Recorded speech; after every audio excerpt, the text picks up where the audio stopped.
উনি ওনার পুরোটা জীবন পরিশ্রম করে রাসূলুল্লাহর কোন জিনিসটা পছন্দ, কিভাবে দিন ইসলামকে এগিয়ে নেওয়া যায়, প্রতিষ্ঠিত করা যায়, এই চিন্তায় সবসময় বিভোর থাকতেন। একদিকে উনি সংসার সামাল দিতেন, সংসারের সন্তান সন্ততিকে সামাল দিতেন, আল্লাহর নবীকে সময় দিতেন, স্বামী হিসাবেও সময় দিতেন, আবার দিন ইসলাম প্রতিষ্ঠার ক্ষেত্রে বিভিন্ন মহিলাদের কাছে উনি ইসলামের দাওয়াত পৌঁছাতেন। বিসমিল্লাহির রহমানির রহিম। কাছে থেকে দূরে যে যেখানে বসে আজকে রমাদানুল মুবারক উপলক্ষে আমাদের পিনিস কর্তৃক আয়োজিত আজকে এই অনুষ্ঠান দেখছেন, সবাইকে রমাদানুল মুবারকের শুভেচ্ছা। আসসালামু আলাইকুম রহমতুল্লাহি ওয়া বারাকাতুহু। আজকে আমরা এখানে উপস্থিত হয়েছি মাহে রমাদানে গুরুত্বপূর্ণ কিছু টপিক নিয়ে কথা বলার জন্য। আমাদের ইসলামে অনেক বিষয় আছে যেগুলো আসলে আমাদের জানার আছে, বোঝার আছে। আর সেই ক্ষেত্রে একটি গুরুত্বপূর্ণ বিষয় হচ্ছে আমাদের ইসলামের নারী নেতৃত্ব, নারী সমাজের সংগঠন এবং নারী সমাজের যে অবদান ছিল ইসলামে সেটা বোঝার। এই মহিমান্বিত মাসে আজকে আমাদের অনুষ্ঠানের টপিক নির্ধারিত হয়েছে মা খাদিজাতুল কুবরা রাদিয়াল্লাহু তাআলা আনহাকে নিয়ে আমাদের এই প্রোগ্রাম। আজকের এই অনুষ্ঠানে আলোচনার জন্য আমাদের সাথে আছেন বিশিষ্ট লেখক, গবেষক, সুবক্তা এবং সাংগঠনিক মানুষ। আমাদের সাথেই জনাবা কুসুম আক্তার মাঝভান্ডারী। আমরা তার কাছে জানতে চাইব আমাদের মা খাদিজাতুল কুবরা রাদিয়াল্লাহু তাআলা আনহার প্রথমে পরিচয়টা জানতে চাইব। আসসালামু আলাইকুম রাহমাতুল্লাহ। ওয়ালাইকুম আসসালাম রাহমাতুল্লাহি ওয়া বারাকাতুহু। আলহামদুলিল্লাহ, প্রশ্ন করার জন্য তোমাকে অনেক ধন্যবাদ। আজকে যার কথা তুমি এতক্ষণ বললে, আমাদের মহিয় শিরোমণি আম্মা জান খাদিজাতুল কুবরা রাদিয়াল্লাহু তাআলা আনহা, উনি আমাদের সকলের চেনা জানা। বিশেষ করে ওনার অবদান ইসলামের জন্য অফুরন্ত অক্লান্ত পরিশ্রম করে গেছেন। এই মহীয় শিরোমণি 555 খ্রিস্টাব্দে কুরাইশ বংশে আসাদ গোত্রে জন্মগ্রহণ করেন। ওনার পিতার নাম ছিল খুয়াইলিদ ইবনে আসাদ এবং মাতা ছিলেন ফাতেমা বিনতে জায়েদ। উনি রাসূলুল্লাহ সাল্লাল্লাহু আলাইহি ইসলামের প্রথম সহধর্মিণী ছিলেন এবং দিন ইসলামের জন্য উনি সর্বস্ব ত্যাগ করেছেন। ওনার গর্ভে আল্লাহ পাক সুবহানাহু ওয়া তাআলা খাদিজাতুল কুবরা রাদিয়াল্লাহু তাআলা আনহার গর্ভে আল্লাহ পাক সুবহানাহু ওয়া তাআলা ফাতেমাতুজ জাহরা রাদিয়াল্লাহু তাআলা আনহাকে পৃথিবীতে প্রেরণ করেছেন এবং উনি একজন কুরাইশ বংশের বিশিষ্ট ধনী ব্যক্তি ছিলেন। ওনার বংশমর্যাদা রাসূলুল্লাহর সাথে সম্পৃক্ত ছিল, একই বংশের ছিলেন এবং উনি সেই যুগে জাহেলিয়াতের যুগে উনি তাহেরা উপাধিতে ভূষিত ছিলেন। যে সময় মানুষ অশ্লীল মন্দ কাজে, বেহায়াপনায় এবং অন্ধকার যুগ ছিল সে সময়, কিন্তু ওই অবস্থায়ও খাদিজাতুল কুবরা রাদিয়াল্লাহু তাআলা আনহা আম্মা জান, সকলের আম্মা জান, উনি অত্যন্ত পবিত্রা ছিলেন, সাহসী, ধার্মিক, সবর এবং অত্যন্ত ধর্মপরায়ণ একজন মহিয়া শিরোমণি ছিলেন। ধন্যবাদ আপনাকে। মা খাদিজাতুল কুবরা রাদিয়াল্লাহু তাআলা আনহা, আমরা জানি ইসলামের প্রথম ইসলাম ধর্ম গ্রহণকারী মহিলাদের মধ্যে ওনার অবদান অবশ্যই আমাদের ইসলামে অনস্বীকার্য। আপনাকে অনুরোধ করব দ্বীন ইসলাম প্রতিষ্ঠায় তার অবদান কেমন ছিল তা যদি একটু আমাদেরকে তুলে ধরতেন। খাদিজাতুল কুবরা রাদিয়াল্লাহু তাআলা আনহার জীবনী আলোচনা করে বা ওনার গুণগান করে আমরা কেউ শেষ করতে পারবো না। এক কথায় সম্পূর্ণ দ্বীন ইসলাম, সমস্ত মানব জাতি ওনার কাছে ঋণী এবং কিয়ামত পর্যন্ত ঋণী থাকবেন।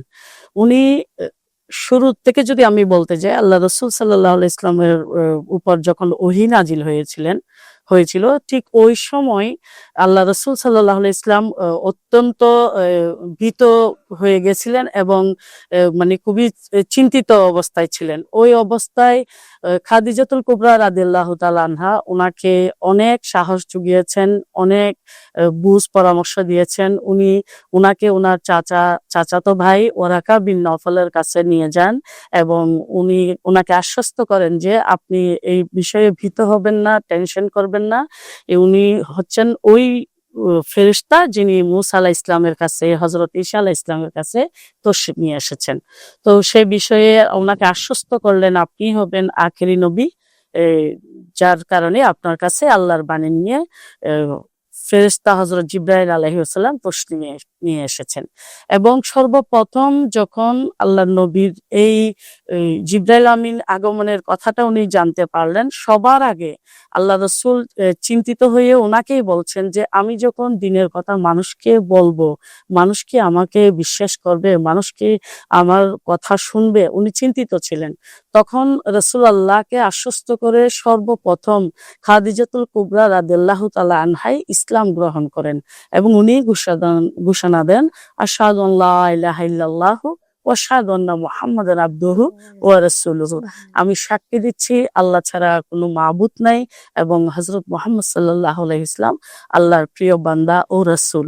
এইভাবেই উনি ইসলামের জন্য মানে প্রথম ইসলাম গ্রহণ করেন এবং রাসূলুল্লাহকে সর্বক্ষেত্রে উনি সহযোগিতা করেন, আশ্বাস দেন। মোট কথা পুরো উনার সংসার জীবন 25 বছর ছিল রাসূলুল্লাহর সাথে।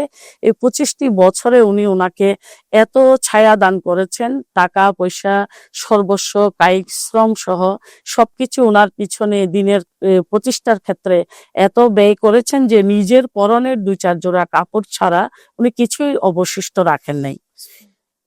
এইটুকুই আমরা বলতে পারি। আরো বলতে গেলে আসলে প্রচুর সময়ের প্রয়োজন হবে, তাই এটাই আমাদের জন্য এই মা খাদিজাতুল কুবরা থেকে পাওয়া, যা আমাদেরকে অনুসরণ করা অত্যন্ত জরুরি।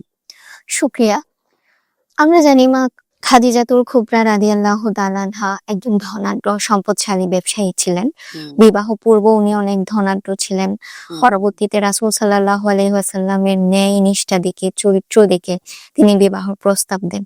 আপনার কাছে এখন জানতে চাইবো রাসূল সাল্লাল্লাহু আলাইহি ওয়াসাল্লামের সাথে ওনার দাম্পত্য জীবনটা কতটা মধুর ছিল, কতটা সুন্দর ছিল, বা ওনাদের জীবনটা আসলে কেমন ছিল, যেহেতু আমাদের বিবি খাদিজার সাথে রাসূল সাল্লাল্লাহু আলাইহি ওয়াসাল্লামের বয়সের একটা অনেক পার্থক্য ছিল। ছিল। জি, জি। বিবি খাদিজা ছিলেন 40 বছর বয়সী, আমাদের রাসূল সাল্লাল্লাহু আলাইহি ওয়াসাল্লাম ছিলেন 25 বছর বয়সী একজন যুবক। জি। সেই হিসাবে জানতে চাইবো তাদের বিবাহর যে পরবর্তী সময়টা সেটা কতটা সুন্দর ছিল। শুকরিয়া আপনাকে। আসলে রাসূলুল্লাহর সাথে খাদিজাতুল কুবরা রাদিয়াল্লাহু তাআলা আনহার আম্মাজানের বিয়ের বয়স ছিল তখন 25 বছর। প্রিয় নবী সাল্লাল্লাহু আলাইহি ওয়াসাল্লামের বয়স ছিল 25 বছর। বিবি খাদিজাতুল কুবরার বয়স ছিল 40 বছর। অর্থাৎ প্রায় 15 বছরের ব্যবধান ছিল। কিন্তু এত সত্ত্বেও রাসূলুল্লাহর সাথে উনার সম্পর্ক ছিল স্মৃতিমধুর। বরঞ্চ উনি উনার পুরোটা জীবন পরিশ্রম করে রাসূলুল্লাহর কোন জিনিসটা পছন্দ, কিভাবে দ্বীন ইসলামকে এগিয়ে নেওয়া যায়, প্রতিষ্ঠিত করা যায়, এই চিন্তায় সবসময় বিভোর থাকতেন। একদিকে উনি সংসার সামাল দিতেন, সংসারের সন্তান সন্ততিকে সামাল দিতেন, আল্লাহর নবীকে সময় দিতেন, স্বামী হিসাবেও সময় দিতেন।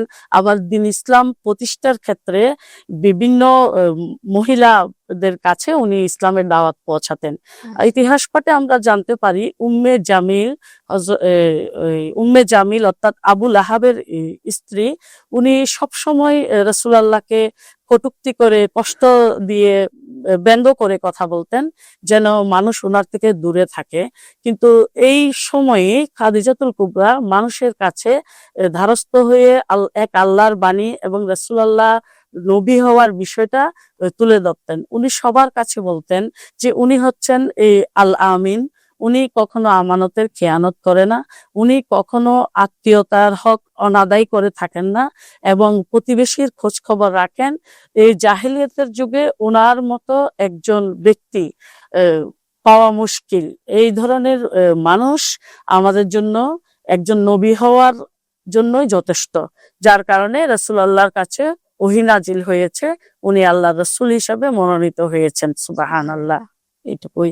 এবং উনি আরো একটা বিষয় দেখা যায়, ইসলামের জন্য এত পরিশ্রম করেছেন। রাসূলুল্লাহ সাল্লাল্লাহু আলাইহি ওয়াসাল্লাম যখন হেরা পর্বতে ধ্যানে থাকতেন মাসের পর মাস, দিনের পর দিন, উনি রাত দিন অক্লান্ত পরিশ্রম করতেন যেন আল্লাহর কাছ থেকে আমাদের জন্য পবিত্র কোরআন নিতে পারেন, হাসিল করতে পারেন।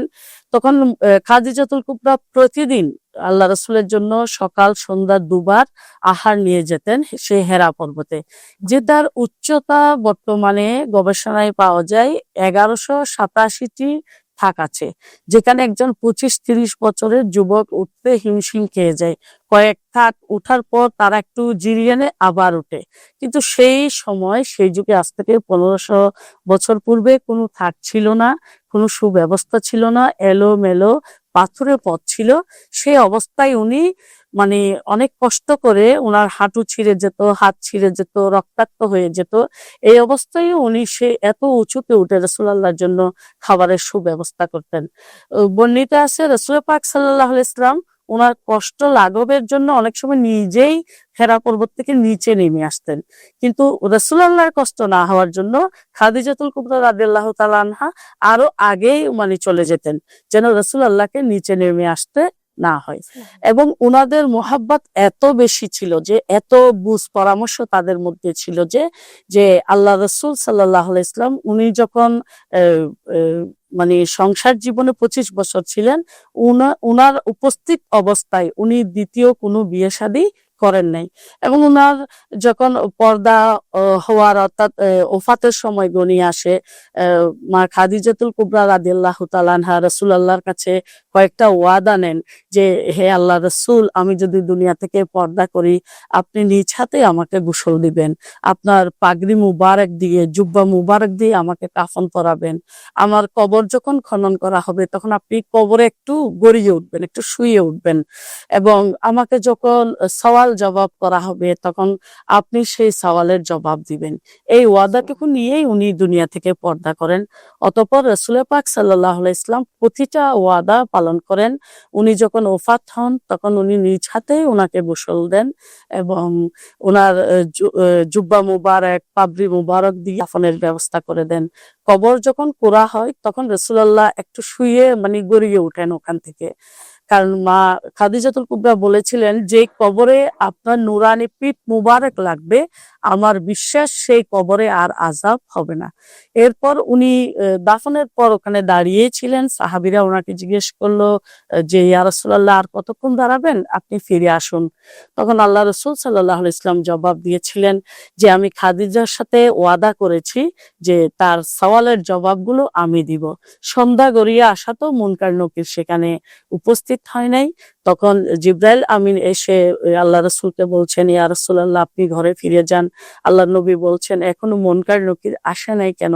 তখন জিবরাইল আলাইহিস সালাম জবাব দিলেন, হে আল্লাহ রাসূল, যেই কবরে আপনার চোখের পানি পড়েছে সেখানে মুনকার নকির আসতে পারে না, এবং সমস্ত ফেরেশতাও আপনার সাথে কান্নার মধ্যে শরীক হয়েছে। স্বয়ং আল্লাহ রাব্বুল আলামিন আমাকে এই মেসেজ দিয়েছে আপনাকে জানানোর জন্য। খাদিজা রাদিয়াল্লাহু তাআলা আনহার পক্ষ হয়ে জবাব স্বয়ং আল্লাহ দিয়েছেন। সুবহানাল্লাহ।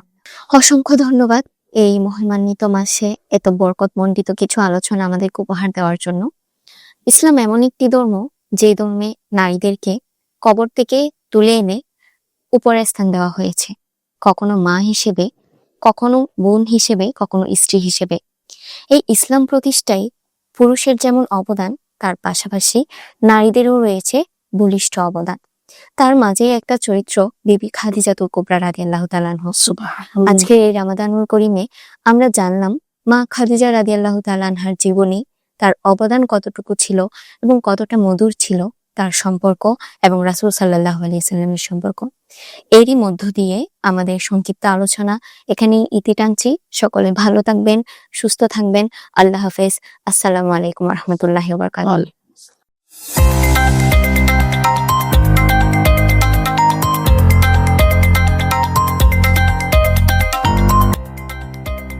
সত্যের সন্ধানে নির্ভীক, P News TV।